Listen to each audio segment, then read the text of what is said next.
안녕하십니까.筑波대학에서 한국 유학하고 그다음에 일본 유학을 비교적으로 연구하고 가르치고 있습니다. 엄석인이라고 합니다. 근데 제가 오늘은 일본에서 연구하는 대학에 있으니까 일본에서의 한국 유학을 과연 누가 어떻게 연구하고 있는지 그런 동향에 대해서 말씀을 드리려고 하는데, 특히 여기 고교형 다카시 도루, 그다음에 아부기룽이라고 하는 아베 요시오라고 있는데요. 근데 경성제국대학에 요즘에 한창 친일 논쟁도 나오고 그러는데, 경성제국대학에서 이 사람 둘이 한국 조선 유학을 가르친 사람들입니다. 그래서 말하자면은 한국하고 일본 관계가, 여기 백제 이제 저 처음 왔는데 어제 부여 박물관 가니까 왜 일본의 왕인 박사가 한자 전해주고 논어 전해주고 이제 그랬다고 이제 역사책에선 봤는데, 어제 가서 보니까 정말로 목간에서 나온 한자, 백제 시대 한자 이게 보니까 와, 이거 정말이구나 이제 그런 느낌이 들었습니다. 그래서 이제 그리고 이제 연결이 되다가 그 다음에 또 하나 크게 유학에서 이제 연결이 되는 게 이태계 선생인 거죠. 이제 이태계의 학문이 에도 시대 때 굉장히 일본 에도 시대, 강호 시대, 에도 시대의 유학을 진작시키는, 거기 이제 큰 공헌을 하게 되는데, 이제 그런 식에 이제 있다가 그 다음에 이제 근대가 되는 거죠. 그러니까 식민지 시대에 그러니까 서양 학문이 들어오고 이러면서 이제 현대적 학문, 근대적 학문이 시작되는 데에서는 오히려 이제 일본의 이제 영향을 받는 거죠. 근데 그때 조선 유학을 근대적 학문으로 탈바꿈시킨 사람이 이제 지금 고교형과 이제 아베 요시오가 되는데,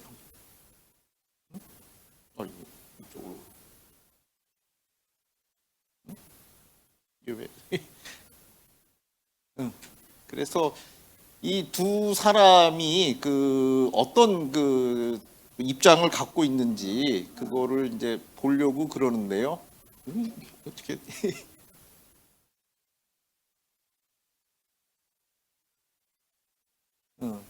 이게 이제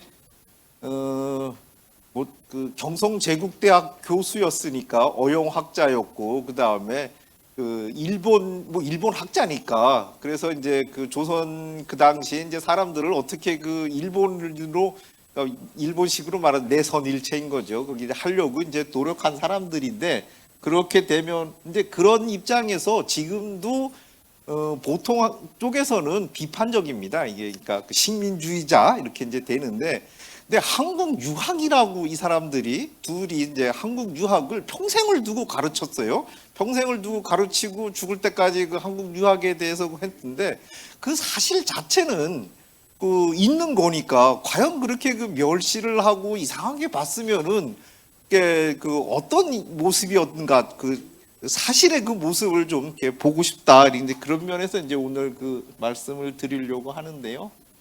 또 이 다카하시 도루라는 사람은 26살 때 한국으로 옵니다. 고등학교 때. 그러니까 대구 이쪽에서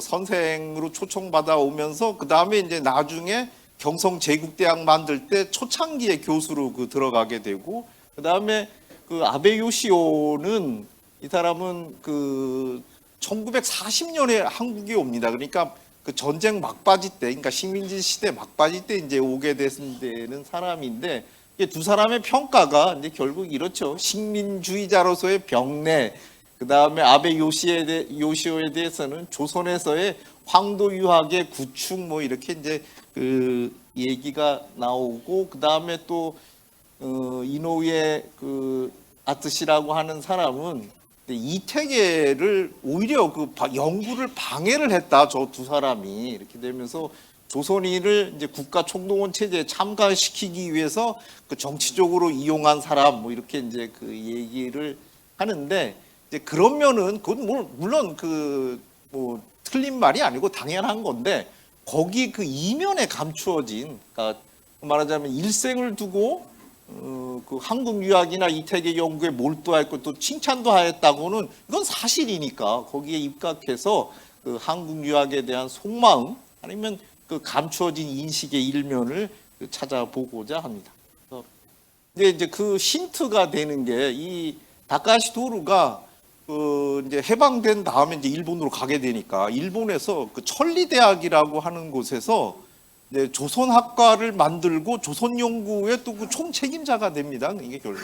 근데 그 양반이 그리고서 그 거의 90살까지 그 살게 되는데 그 이후에도 활발한 그 연구를 해요. 활발한 그 조선에 대한 연구를 그 하게 되는데 이상하게도 이 유학사, 조선 유학이 전문인데도 자기가 그 염원을 합니다. 이게 끊임없는 나의 염원이었고 그 조선 유학사를 내고 싶다라는 거는 그런데 결국은 못하고 죽습니다. 못하고 죽는지 안 하고 죽는지.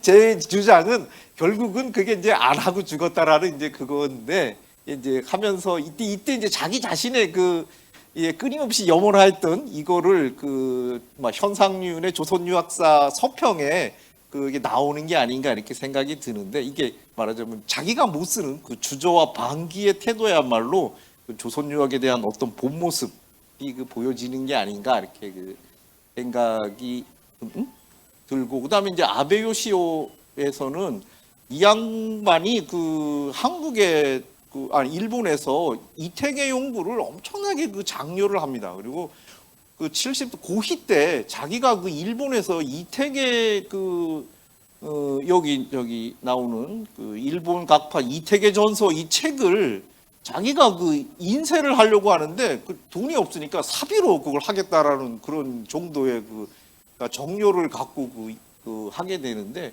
과연 이렇게 사비까지 들여서 그 일본에서 이태계를 알리려는 의지와 노력이 원동력은 어디에 있는가? 그러니까 지금 말하자면은 단지 이게 정치적인 그 의도고 아니면은 또 식민주의자의 그 향수일 수도 있는데 꼭 그렇게만 볼 것인가? 이렇게 이제 그 면을 생각을 하려고 합니다. 근데 이제 뭐 넘어가고요. 여기 중요한 게 요걸 보시면 아는데 여기 이 사람 이게 다카시 토루 고교형이 26살 때 와가지고 요 조선인이라는 이 책이 이게 1920년에 났는데 1920년이면 3.1운동 바로 다음 해입니다. 그래서 이제 여기에서 한국 사람들은 종속 그다음에 사상의 고착 해서 그러니까 유교밖에 모르고 특히 주자학밖에 모르고 그 다음에 중국 사대주의 이런 식의 이제 그 비판을 하는 그런 거죠. 그다음에 이제 조선 유학 대간 뭐 이렇게 주리파 주기파 뭐 이런 그 얘기를 하게 되고 이게 그 제가 이거 이태계입니다. 이태계 1940년에 이태계라는 책을 쓰는데 이때까지는 굉장히 비판적입니다. 한국 유학은 뭐 볼 것도 없고 아무것도 없다라고 하는데 요때부터 이태계 선생에 대해서 정말로 이제 자기가 공부를 하면서 그 관점이 달라지는 그게 이제 그 계기가 되지 이거 이제 이태계인데 죄송합니다. 이렇게 나오는 그건데 그 때문에 결국은 그러니까 그 나중에 이제 그 천리대학에 와가지고 여러 가지 엄청나게 그 왕성한 학문 활동을 합니다. 그럼에도 불구하고 조선 유학사는 결국은 못 쓰고 마는데 그게 그러니까 그 한국 유학에 대해서 자기가 여태까지 했던 뭐 볼 것도 없고 아무것도 없다라고 하는 게 결국은 그게 걸려가지고 그걸 못 쓴 게 아닌가 그런 생각이 듭니다. 그래서 이제 여기에서는 이제 조선인에 대해서 어떻게 나오냐면은 그러니까 이제 여기 그 사람의 이제 큰 그게 조선 유학 부정론. 그러니까 조선 유학은 볼 거 없다. 그 다음에 이제 부재론. 그러니까 종속 사대주의 중국하고 똑같다 이렇게 이제 그 얘기를 하는데 결국 이게 그 사람이 그러니까 감추어진 그러니까 흔들어 버리는 이게 이제 결과가 되는데 여기 이렇게 이제 나오는 거죠. 그러니까 민족이 그렇고 국민성 특색이 그러니까 한국 사람 조선인은 볼 거 없다. 그러니까 일본인과 조선인의 두뇌가 틀리다 이렇게 이제 얘기를 하던 그것이 말하자면은 이태계에 이르러 가지고 뭔가 이게 다른 거죠. 그러니까 이태계에 이르러서 비로소 학문과 도덕 겸비의 위대한 유학자를 만날 수 있었다. 이렇게 이제 그 인식이 바뀌어지면서 이제 그거를 그렇게 해버리면은 자기 평생의 얘기가 다 틀어지는 거게 되니까 그래서 아마 그렇게 결국은 못 쓰고 돌아가는 게 아닌가 그런 생각이 듭니다. 그 다음에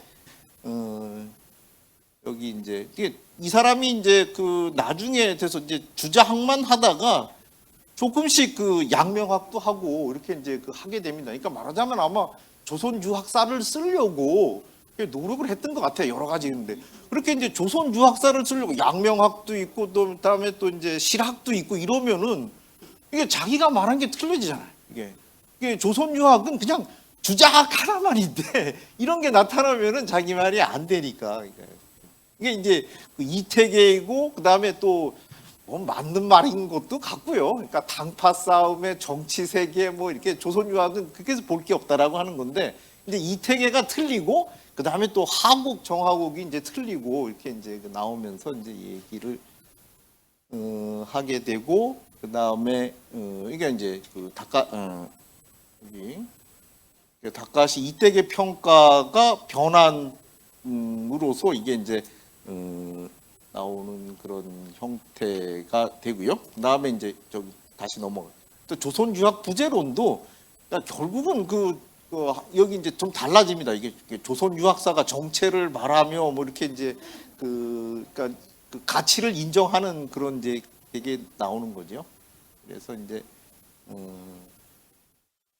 근데 이제 아베요시오 쪽으로 보면 이분 또 재미있는 게 이게 이제 1940년대 이게 이제 이태계를 이건 해방 전입니다. 그러니까 이태계 이때 해방 전에 쓰고 그다음에 돌아가서 그러니까 일본으로 돌아와서 이제 이제 동경대학에 있으면서 이제 일본 주자학과 조선이라는 책을 쓰고 그다음에 1977년에 이제 이태계라는 책을 쓰게 되는데 여기 이제 한국하고 일본의 학문적인 유교의 영향 관계를 이 양반이 이제 제일 권위자라고 이제 알려져 있고 또 사실 그렇습니다. 이렇게 되는데 중요한 건 뭐냐면은 이게 여기 이게 이제 이 양반이 굉장히 학문적인 좌절이 많습니다. 그래서 그러니까 경성제국대학에 취직하기 전에도 야마자키 안사이라고 하는 학파를 공부를 했었는데 자기 어떻게 하다가 자기 자료 이런 걸 다 잃어버렸어요. 그래서 이제 조선으로 가서 이태계를 보게 되니까 와 이거 공부해야 되겠다는 그런 마음이 또 다시 일어나가지고 공부를 이제 하게 된 거죠. 그러니까 이태계와 안사의 혈연 관계를 알게 되어서 이게 이제 연구력이 다시 불타올랐다 이렇게 이제 나오고 그 다음에 또 여기서도 이제 나중에 돌아가서 그러니까 뭐 쫓겨난 거죠. 이제 해방돼서 쫓겨나서는 아무것도 없으니까 이제 일본에 돌아가서도 다시 한번 이태계를 통해 가지고 자기 학문의 의지를 이제 불살은 그거 이제 나오는데 여기 중요한 게 뭐냐면은 항상 이렇게 이게 대의명 그러니까 이게 대선일체고 그 다음에 여기도 시간이 없어서 이제 넘어가면은 이게 이제 전쟁 전에 그러니까 해방 전에 이제 나온 책인데 여기서 기조는 뭐냐면은 조선인과 일본 내선 일체니까 조선인들도 전쟁에 적극적으로 참여하라는 얘기예요. 이게 이제 그렇게 이제 나오는 얘기인데 거기에 이게 사실 문맥상으로 도의의 고향 조선, 도의 철학의 장창자인 이태계 이런 말이 사실 필요가 없거든요. 그냥 근데 이걸 굳이 씁니다. 이렇게 굳이 쓰고 이렇게 되는 게 이게 결국은 이 양반이 한국 유학에 대한 말하자면 보지심이 아닌가 이제 그런 생각이 드는 거죠. 네, 그다음에 이제 돌아가서 이제 이태계 연구를 하게 되는데 이런 게 됩니다. 그러니까 그러니까 이태계는 한국이 자랑하는 가장 위대한 학자이면서 교육자이고 이렇게 되면서 왕인 박사이고 제2의 왕인 이런 것을 오늘날의 일본인들은 많이 잊고 있다 이렇게 얘기를 하고 있거든요. 그러니까 일본인들에 대해 가지고 한국 유학에 그다음에 한국인이 일본에 전해준 그런 문화 교류라든지 이태계사 이게 중요하다 이렇게 얘기를 하는 거거든요. 그렇게 얘기를 하는 그 자체가, 그러니까 한국 사람에 대해서 뭐 이렇게 얘기를 하는 게 아니라, 그러니까 지금 말하는 한국 사람에 대해서 우리 일본이 식민지 시대 뭐 철도도 놔주고 뭐 해주고 뭐 많이 도와주지 않았냐 이걸 얘기를 하는 게 아니라, 이 사람은 일본인들에 대해서 이렇게 그러니까 한국 유학에 이게 일본에 많은 그 도움을 줬다라는 얘기를 하고 있는 그런 거죠. 그래서 그다음에 이제 도의처라고 이제 오늘 이제 저기 선생님이 말씀하신 것 같은 것들이 돼서 이제 근데 이 두 사람의 영향으로 하여튼 그래서 요즘에 여기 이제 학자들 일본 학자들이 이렇게 쭉 이제 중요한 게 이제 여기 다카하시 스스무 선생님이 이제 중요한데, 이분이 아주 새로운 경지로서 그거로 일본 유학, 그러니까 일본에서의 조선 유학 연구를 다시 일으킨 그런 분입니다.